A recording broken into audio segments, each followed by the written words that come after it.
Surface water is seriously depleted in Jordan by increasing summer temperature and demands from growing population and agriculture, according to the United Nations organization UNICEF.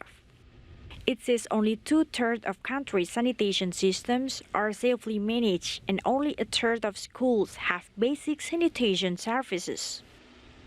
It's not just surface water that's increasing. UNICEF said the country's main aquifers are also decreasing in supply, with annual declines of more than 10 meters in some. Jordan is one of the most water-scarce countries in the world. There is an estimate that less than 100 cubic meters per person per year of water is available, which is far, far below the 500 cubic meters per year that indicates extreme water scarcity.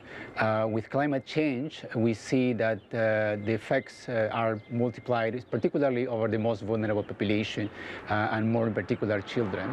We know that due to climate change, we will have a reduction on the rainfall, a reduction on the recharge of the water sources, both surface water in terms of quantity and quality, but also the groundwater sources. All this is occurring as Jordan's population has swelled with refugees from Syria, Iraq, and Yemen. Climate and water experts also believe it is no longer possible for Jordan to rely on collecting water from traditional sources. He also pointed out the country is relying too heavily upon neighboring countries for supplies.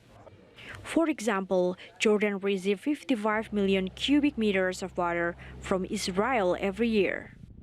Unfortunately, we used to depend mostly on transboundary waters with Syria, Israel in particular, and with Saudi Arabia in the south. Our water resources with Saudi Arabia is limited in the DC aquifer, and that is well organized. But unfortunately, we are not using much of, or we're not benefiting from our water resources in the Yarmouk. The dam that was built to contain 110 million cubic meters of water, shared water with Syria, only contains 10 to 14 million, which is devastating. Our regulation with water resources with Israel hasn't improved. Now we are dependent more on buying water from Israel, which is not a very sound way of regulating or managing our water resources. The Jordanian government says it's striving to secure sustainable and renewable resources through the implementation of the Aqaba Aman and water transport project costing $2.5 billion.